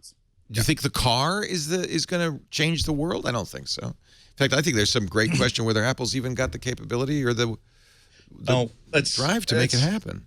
There are two different questions here, and one of them is that I think that I would definitely not want to be in Tim Cook's shoes, where it's not enough that I just do good work. It's not enough that I produce products that people like. Well, I'm saying it's a unique kind of pressure. Again, I'm so pleased by the insight we're given into what it's like to do Tim's job day after day. He talks about how the relationship that Apple products have with their customers, and he's talking about personal stuff like him not being really completely aware of how tangible that kind of relationship is. The first time he talks about the getting emails from customers, not just my phone sucks. Why does this work? Isn't this working properly? But like, thanks to FaceTime, I was able to be with my father when he was dying, and because I could not be, I couldn't travel 3,000 miles, and that's the sort of thing that I think really affects what he does day by day. I don't think that he would have chosen that to talk about in such a large interview if it hadn't really hit him in such a big way. But the other problem is that it's not enough to just, again, be doing your job exceptionally well. You have to be Willy Wonka. People are casting you in this. I think the biggest difficulty is that, and we see that here too. I'll personalize this only because it makes it easier to explain. Where people like to on our 4-person panel, it's an easier story if it's, here's the one person who's a true lover of Apple, and here's the person who hates Apple absolutely, and here's the person who's sort of above the fray doing this. When actually that's we switch off that role all the time, minute by minute by minute. But it's easier to tell that story, and people want to tell the story about how Apple is this company that is going to be, it has this big bag of wiffle dust that they sprinkle over, creating absolute magic, as opposed to a team of engineers that works exceptionally hard trying to get things right. And a huge company with enough resources that they know that they can build whatever they want at their slightest whim. And so they can't just do things on their slightest whim, because once they push that boulder off the top of the mountain, that's going to get bigger and bigger and bigger and pick up more and more speed. And before you know it, you're building something that's incredibly stupid, but you put $18 billion into, and half of that being a huge marketing push with billboards on at every bus kiosk. But this has always been the case with Apple, which is... I would like to cut them some slack and just simply say, make good products, make things that you believe in, make things that have a point of view. And it's okay if this isn't something that we haven't seen in a while. Google can do that. Google can create. Well, just this week, it was discovered that they have on GitHub a brand new operating system that could be used for damn near anything. Fuchsia. And with Google, it could even be, this is an idea they're playing around with. They think in 5 years' time it might be useful for something they might be making, or it might be something that they just wanted to do as an open source project. When Apple does something, it's no, we're fixated on the idea that this is going to be something that's going to be tangible and sellable in 2 or 3 years. Right. So that's a big yoke for them to wear. Cook is big into AR these days. In an interview published on Thursday, in fact, this has lent some credence to the idea that maybe the iPhone 8 is particularly all about AR. And he talked to BuzzFeed News and said the company is bullish on AR. There's no substitute for human contact, Cook said, and so you want the technology to encourage that. Is it too soon to start talking about the iPhone 8, and too soon to think about whether that might have an AR component? I think AR is going to be huge. So at Big Nerd Ranch, we've already done a couple of proofs of concepts for like a museum, and the effect has been great. It can really augment learning. And, we're all about the learning. And I think it's very exciting that with AR, you take your phone out into the world instead of with VR, where you lock yourself in a dark closet and play with your Vive. It's neat to go out and see the kids with the Pokemon Go running around the neighborhood. I think it is a life-affirming technology. Yeah. Mm. But it's good. It depends on what kind of version of AR you want to support. Pokemon Go is definitely what the technology can handle right now. What we imagine is having an augmented reality where I don't have to walk around like this in any way, shape, or form. Because if you think it's distracting having a Google Glass on you, imagine having to look at someone who is kind of like doing this all the time as they're walking around. Yeah. I really think that AR and VR, it really is almost on the same sort of transient line as self-driving cars, autonomous vehicles, where you can get a really good demo together. You can get a lot of really obvious ways in which it would be cool, but then actually translating it to something you can actually make and sell and that people actually want to use, that's the 5% of the problem that's going to take you 300% of your resources to solve. Do you think some of this comes from the fact that they've built now a phone that has basically supercomputing capabilities, and yet, it's just mostly playing Pokemon Go or sending messages? I think that Apple is... we did a lot of crazy things when technology first came. I mean, having Mac Paint or things like that, where you draw little little things, and you look what that's turned into. Is AR Apple's 21st century fat bits? Well, I think like Aaron said, when you look at AR and the things that are possible, maybe not right now, but look ahead and see what could be possible. That's going to be a pretty exciting thing, and it's in the real world. I mean, virtual reality. You lock yourself in a virtual world, and you're basically by yourself. I think AR is most certainly the future. Yeah. AR is about a whole lot more than gaming. VR, I mean, I guess so could VR be, but AR really is about as a new user interface, and I think it makes sense for Apple to think about it. BuzzFeed lists a bunch of moves over the last few years by Apple. In 2013, they bought PrimeSense. That was the Israeli company that did the Microsoft Kinect. In May 2015, it bought a German augmented reality firm, Metaio. A few months later, FaceShift. That's the company that did the real-time motion capture used in Star Wars. This year, VR scientist Yuri Petrov was poached from Oculus. Magic Leap's Zheyu Li. Magic Leap's the most interesting AR, kind of independent AR play right now, although Google has a fairly large stake in it. Doug Bowman, the director of the Center for Human-Computer Interaction at Virginia Tech, he was on the Virginia Tech Cube, a VR research space. And then, of course, there are lots of patents, although I think I've never really trusted patents as a way of seeing where Apple might be going. They just patent everything, as does everybody, if they're smart. But I think you have a really interesting point about the idea that Apple needs to do things that will take advantage of the supercomputer. I mean, I have my iPhone 4, right? What is that little thing? This has just been declared obsolete. But it had a Retina display. Right. It had a front-facing camera. It had a great little CPU. As long as we're not doing supercomputer-type stuff, this is pretty much sufficient for the task. And so Apple, to get back into growth mode, really needs to find ways where it can play to its strengths. Right. And AR is a natural thing to pursue. Yeah. I think the question, though, is how long would it take Apple to develop AR to the point where it is one of those big selling points? I mean, we all know that Apple will not release something until they can actually do something with it. Yeah. And they've skipped technologies altogether. So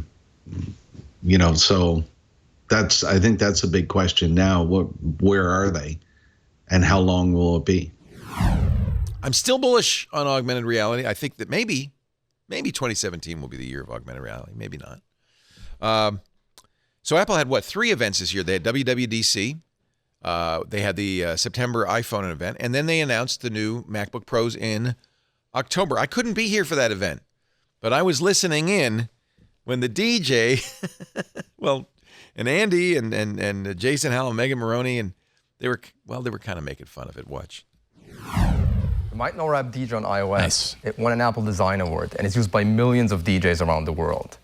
I've been a DJ for almost 20 years, and I've gone from turntables and vinyl all the way to digital. The MacBook Pro is the standard for professional DJs, and we use dedicated controllers when we perform live on stage. Well, 74% more oops. That touch bar would make a good crossfader. And dynamic controls, the touch bar enables the next generation in DJ software. Let's dive right in. On the touch bar, you have access to the core functionality of DJ Pro. Here is the sampler. We could indicate that the audience should raise their arms up in the air like they just don't care or not. But now I can gradiate, saying sort of put them up like you could do it, you could not. You're not really committed, but you're going to go along with it. Using multi-touch, I can simultaneously apply a filter.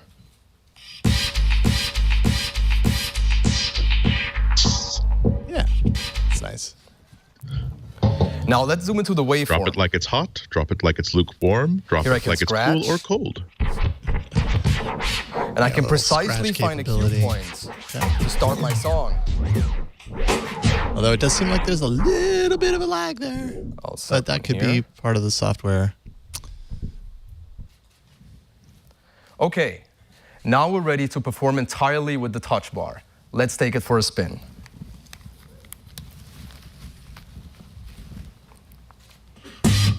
No pressure.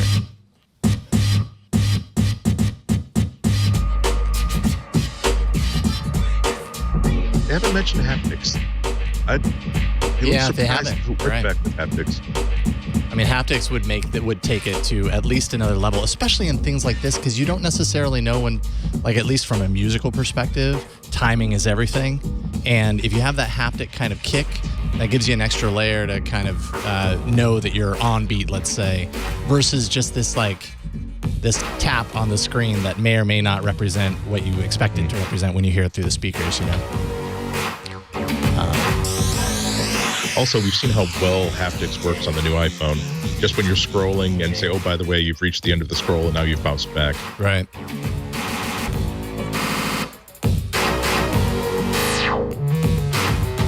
Hip hop, hippie, hippie, hippie, hip, hip hop. You don't stop rocking to the bang, bang boogie. Say up, jump the boogie to the rhythm of the boogie beat. Now, what you hear is not a test. I'm rapping to the beat. And me, the groove, and my friends are going to try to move your feet. Andy, I don't know why they don't invite you to these events. I just thought he was sampling Andy Anako in his song, to be honest. Why aren't people in that room dancing? Cut to the back where people just go, woo! I've used a lot of touch surfaces for music control. And like when I'm watching this and thinking about that tiny little strip in this regard, again, like I said a couple of minutes ago, I'd rather have it than not have it. But having it, I don't, until I get to play with it, I'm not entirely sure that's going to give me exactly what I would need out of that. You know, it would have to work really well for me to continue using it like that. On the touch bar. It's a revolutionary tool for DJs. An update to DJ Pro is coming later this year, and we absolutely can wait for you to check it out. Thank you. Andy really is good at that Sugar Hill Gang. He can actually do that whole Rapper's Delight song, beginning to end. And he will do it at the drop of a hat, so please, whatever you do, don't ask him. I think the big question of the year, as we went through the year, to me, and it's a question we actually are still dealing with, is where Apple's going with the Macintosh. And I think there's some reasonable thought that they're abandoning their pro users. Here's our discussion. What I find myself now looking at is that I really, and what I talked to a little bit before the commercial break, is I really wish Apple would just release the Mac OS and let us run it on any hardware and stop worrying about it. I don't think that they're making hardware. Yeah. I don't think they're making hardware for professionals anymore. I don't think that the Mac Pro okay, so let's get down to it, because that's really what this conversation is. And I led off with Microsoft just showing that they're at least eyeballing that market and trying to make something that might get that market excited with the Surface Studio. But really where this conversation begins is with the Apple event. And we've all been watching with interest to see, for some commitment from Apple to the Macintoshes. We've talked about how they haven't been updated much, but then we've also pointed out that Intel hasn't really given us a reason. There are new GPUs out there and so forth. And now they've announced laptops where it looks to some, and you can go back and forth on this, that Apple has prioritized thin and light and battery life over power. If I hear thin and light one more time from that thing, well, and for instance, Apple said we're not going to make more than 16 gigs of RAM available because we want to save battery life. So a pro will look at that, right, and say, well, that's not. I mean, I've heard you say I had a 32 gig Mac Pro, and you said, well, that's about the minimum. Right. Well, if you're using Photoshop, it's very memory hungry. I presume that Final Cut is as well. Well, I believe that some of the restrictions, and I can't remember where I read this, where I was looking through some articles, that some of that might be some esoteric, not esoteric, but restrictions of the FAA related to checking really? 100 watt hour max on the and I don't know if that's true or not. But well, I read something. Phil Schiller sent a note to a Mac Rumors reader saying, thank you for the email. It's a good question. To put more than 16 gigs of fast RAM in a notebook design at this time would require a memory system that consumes much more power and wouldn't be efficient enough for a notebook. I hope you check out this new generation MacBook Pro. It really is an incredible system. Maybe there are other reasons, but I mean, Schiller himself said it was about battery life. It's complicated because there's over that 100 watt hours. So they want a certain, like for instance, if they did all of that, they're still stuck with the same size battery, and so you end up with it lasting for an hour and a half if it's not plugged in, and then I see what you're saying. So if they were going to put more RAM in it, they'd want to put a bigger battery, and then they would run up against. Yeah, so it's a little bit complicated. So what happens is Intel Skylake still does not support the low power version of DDR4 RAM. That's been pushed to Kaby Lake, and maybe it won't land in Kaby Lake. Maybe it'll go to Coffee Lake or Cannon Lake even. So in order to use low power RAM, Apple is limited to 16 gigabytes. They can do what some other companies have done, and that is use a different chipset that allows you to put in more RAM, but then you don't get the low power version anymore, and you get what Alex said. You get 2 hours of battery life, and it's a real restriction. The battery. You cannot literally ship it to customers, or customers cannot take it on airplanes if that battery goes over a certain size. It's why the iPad Pro filled up the case with speakers and not battery, even though people just put more battery, and it becomes illegal at a certain size and a certain cell density to put more battery in. So the thinner and lighter is sort of Apple. Lying is the wrong word.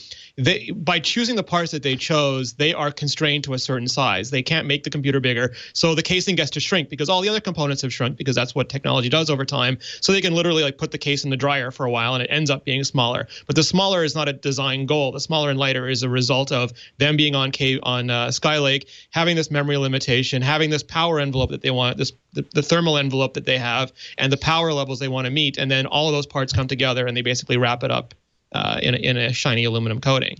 So it is a absolute limit of technology given the choice that Apple wants to make, or their unwillingness to make a giant desktop version of a laptop. Well, or a slightly thicker version of a desktop. It doesn't work either. It doesn't work either for them. Remember how they just a month ago they were saying, "Oh, it's so hard. We have so little space. If only we had more space to put all kinds of wonderful things in these things." But that's a tiny phone. The phone has no battery constraint. But I'm saying that a laptop you could make it a larger case, even if you are constrained by what you can do with battery size. You can still make it really one of the best high-end laptops you can possibly in terms of convenience and features. But they decided they wanted to make it 3 millimeters thinner. It would be a bigger case that is still empty because the components would be the same size inside it. You could fill it with a decent keyboard. You could fill it with an SD card slot. You could fill it with all kinds of other things. It wouldn't be filled with air. And I know that we're obsessed with these USB-C, but limiting us to only those just means that I just have a whole bunch of other things that I now have to have in my bag just to connect to it. I still look back at when Andy said that we would miss the Ethernet, and I think of that, every day. Because I hook an Ethernet cable up to my computer every day. And we're talking about pro users. So the thing is we're not talking about, I get it to have like 1 or 2 USB-Cs in a consumer laptop, in the MacBook or whatever. But when you're talking about pros, we're going to hook peripherals in, and we're going to be on the road where a MagSafe is really an important piece of material for us. I mean, I'm now looking back to the years where my computer got yanked off of, I'm looking at this USB-C as power, and considering the years that I had my computers yanked off my desk, had the pins bent, broken, all of those things had gone away with the MagSafe for a long time. And Apple chose to, take that out, which was, I almost want someone to build like a case with a battery that goes around my MacBook, a MacBook Pro that builds me a flush maglev. MagSafe. like a lunch tray size Mophie. Yeah, right. Yes. But there are more with all due respect, Alex, there are more fundamental issues. The lack of more than 16 gigs of RAM. It's DDR3, not DDR4 RAM. We're now learning the details of the Radeon that is in there, the Polaris architecture. Very unimpressive compared. I guess the real point, and a lot of people are saying, is I can buy a PC laptop for half the price with twice the power. And Apple, because they're the only people that make this thing, Apple's really turning its back on the power user. But here's the thing. I mean, and Alex can certainly talk to this more. It feels to me as though the laptop is never going to be your main machine. that it is my you're machine.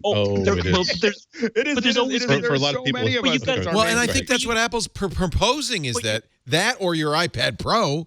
No, but they're also saying that a power user is changing. Like Jonathan Zdarsky was very vocal on Twitter saying, "I'm a power user. I don't do any video, but you can't not call me a power user." And I love this, or I don't know if he said love it, but he really liked. There's based on at least the responses I'm getting, there is a huge gulf now in what we determine as a power user. Video professionals absolutely hate this machine. They hate the RAM limits. They hate the interconnects. They hate everything. All the choices made in here. But there is this huge other swap of people who also self-identify as professionals. Yeah, even some of them who do photography. Not all photographers, but developers and people in design industries and all sorts of other areas who absolutely consider themselves pros and are thrilled to have modern high-speed connects on this thing. They're thrilled to have a P3 display, and are thrilled to have the things that Apple is focusing on. So I think it's also dangerous when you just lump all power users into one big bucket. Alex, I'm sorry. Adam, you're talking like the 4K. You're talking about the Retina, the 5K Retina iMac. I mean, that's a 4 gigahertz Intel Core quad core i7, and that's on mine, which was the original one. I don't know what the current speeds are. It's gonna be a lot faster. It's gonna have a better screen. There's just no question about that. And so the laptops, yeah, they're fine machines. Don't get me wrong, but they're just never gonna match up to the desktops. I don't. But so that's not what but it's like there are a lot of people that I can't afford to have a top of the line MacBook and a top of the line iMac. Okay, if this is going to be my. It's very correct to say that you can't. It's very correct to say that you can't really define one person, one type of person as a professional user. There are a lot of people for whom this is going to be the hub of my entire life, whether you're working in an office or you're self-employed, you're a writer, you're a photographer, whatever. And I think that something that gets thrown under the bus is people who don't necessarily want extreme high power, but they want convenience. They don't want to have to travel with a increasingly big bag full of dongles and attachments. They want to have a comfortable keyboard or even a decent keyboard to work with. That saving 3 millimeters off the thickness of a device adds nothing to the power of the device. And once again, we just butt heads with a situation that if this were Dell who decided to make these changes, okay, well, if that's too bad, I guess I'll take a look at Lenovo. I'll take a look at what Microsoft is doing. With Apple, it becomes, is this the machine that do I need a machine of this class? Yes. Or is there a platform-wide limitation that I can't work around? No. Yes, there is. So, okay, so I guess that you're kind of screwed out of having a mobile Macintosh for the entire future. And I feel so much better than the previous MacBook. I mean, the 12-inch MacBook was a disaster that way. Right? Well, the USB-C port compared to 4 Thunderbolt ports. The 12-inch MacBook had an advantage in that it was designed to be smaller. It was designed to be lighter. It was for people who wanted to make that vote. For people who were frustrated, maybe that, gee, I really wish there was something even lighter than. I wish there was. I envy somewhat some of the Windows ultralights that are more powerful than a MacBook Air, have the higher density screen, have a touch screen, have all these really nice creature comforts, but are super light. And if you didn't like it, that's no problem, because there's still MacBook Airs, there are still MacBook Nothings. Excuse me, there's still MacBook Pros out there. I don't think the complaint is about the Macs that they're offering. The complaint is that there isn't one more Mac that's a no compromise MacBook. They made a lower SKU version that took out all the, like, you could get one with less ports and you could get one without the Magic Bar, but you can't get one on top of the 15 inches that says, hey, we're giving you a couple extra ports, we're giving you a better graphics option. Yeah, there's less battery life, but if you keep it plugged in at your desk most of the time or plugged in at work most of the time and you don't care, you have this offering. And that to me is the harder part. Like, the dongles I don't really care about. Like, the MacBook helped me get rid of those. I'll keep dongles for a year. And I was looking after this event because I was furious about the ports and the lack of dongles. And I realized I had the MagSafe 1 to MagSafe 2 adapter, the Ethernet adapter that I had to then change from this kind of Ethernet adapter to that. And I'd stopped over the course of the year. I'd stopped using them. And it's easy to stop using a dongle. It is impossible to take an old connector on a computer and make it a new connector. If you just bought a new iPhone 7, you can't connect it to your MacBook Pro. I mean, I haven't connected my iPhone. And frankly, you have to have 2 pairs of headphones now. Good for you, Renee. Yeah, but lots of other people do, and now you need 2 kinds of headphones, because the headphones that work. I mean, it's as if, I don't know. It seems like they could have done one I'm just more. I'm just looking at my desk here. Scheduling snap. I don't even use headphones, and I've got 4 pairs sitting on my desk. I mean, there's, like I said, there's absolutely and there's a scheduling snafu here, because that iPhone, this MacBook was supposed to be out before that iPhone. So those. Okay. headphones would not exist in the world where this thing actually shipped on time. Okay. And they do, and there is the Lightning USB-C cable. Yeah, now. there's no doubt you have dongles that can make it work with everything. It's just a different cable. I mean, you're paying $3,000 for a laptop. I'll tell you that now. $2,000 for a laptop. It's not for me. It's not a couple the of money. cables here and there isn't the big deal. It's not the money. It is that I spend a lot. I mean, I do 250,000 miles a year on the road, and the thing is that for me, it's all about I can't go somewhere now and get a connector that's going to work. Like with a regular USB, for instance, now I got to figure that out. If I lost something, forgot something, and then again, the number one reason I don't travel, I got a 12-inch, the little MacBook or whatever, and the number one reason I stopped using it was because I didn't have a MagSafe. Like when I'm traveling, it is getting, my computers are sitting on my lap, they're getting pulled, they're getting pushed, they're whatever, and I was just like, I was just sure that I was going to break it. I was going to break it, and I'm just, and when you're used to a MagSafe. I mean, it is one of the best things that Apple ever created, and to take it out of the laptop line is literally, I don't, I'm kind of mystified by that. It is a, because it is the thing when you're as a road warrior, it is the thing that people kick it out all the time, and you're always plugging it back in, going, oh, I'm really glad that wasn't a hard connection, to my computer, and especially the way these things are built, where they're basically not really fixable if they break. so they're those kinds of things are going to be lethal, we have a lot of them, so I have, it's not just that I have a MacBook Pro. I have 40 of them, we in the company. And so we have to decide when and how we're going to upgrade those, and and so on and so forth. And I don't know. I literally don't know how I'm going to manage that process. We'll do it begrudgingly at some point, but it's, I'm just sure that half of them are going to get messed up. I accept that Apple can't make a computer for everybody. It can't even make one computer for the five of us. Yes.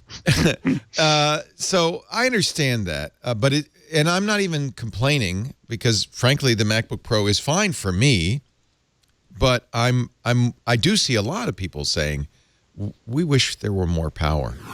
He's on the space station. Oh my gosh. Say hi to Commander Kelly. Oh, well played.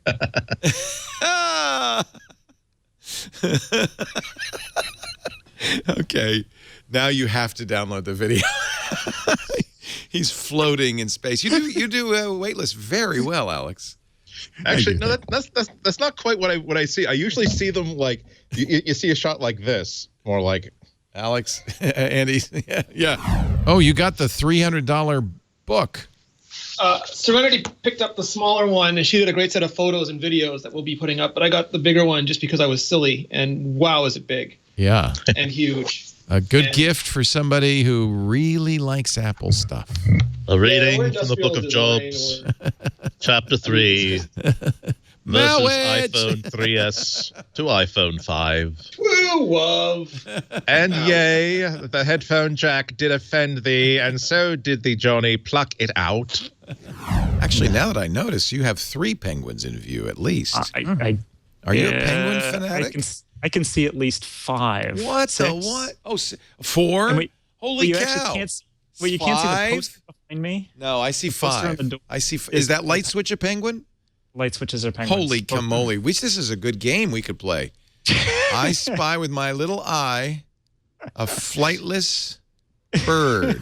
But yes, also a word out here to Bruno, who has been exceptionally well behaved this afternoon. Thank you. And he's a beautiful, is he an African? What is he? He's an African gray. Beautiful color. Look at that. And somebody in the chat room said, Rich looks like the kind of guy who kisses his parrot. Yes, he is. Oh, anyway, the only time I have to deal with Skype is this show. Not that I'm bitter. I just let you know how much I love you guys. Well, for me to deal with it. This is why it's such a good timing that I'm here in the studio, because if I were back in Boston, I couldn't do this right now. Oh. Let it out. I love doing MacBreak Weekly. I'll tell you, I know sometimes people think I'm not an Apple fan. I am. I got an Apple Watch. I got an iPhone. I got Macintoshes all over the place. I've been a Macintosh lover Since I bought my first one in the first 100 days in 1984. And watch with great interest, easily the most interesting company in technology, Apple Computers. Easily. So I have a feeling we'll have a lot more to watch in 2017, and I hope you will do it with us right here. Andy Ihnatko, Renee Ritchie, me, and our many guests every Tuesday, 11 a.m. Pacific, 2 p.m. Eastern Time, 1900 UTC for MacBreak Weekly. Stop by and watch, will you? If not, you can always download it. And I hope you have a wonderful 2017. Thanks for joining us on our best of episode. Thanks to Karsten Bonnie, our producer, for putting it together, and our editors. I'm not sure who did the editing on this. Brian Burnett? Brian is doing all of these best ofs, I think, and he did a really bang-up job. And thank you for all your suggestions. It helped us put this together. Happy New Year, everybody. We'll see you in 2017. Bye-bye. Oh, I guess I should say, now it's time to get back to work. Are you really working? Because break time is over. Bye-bye.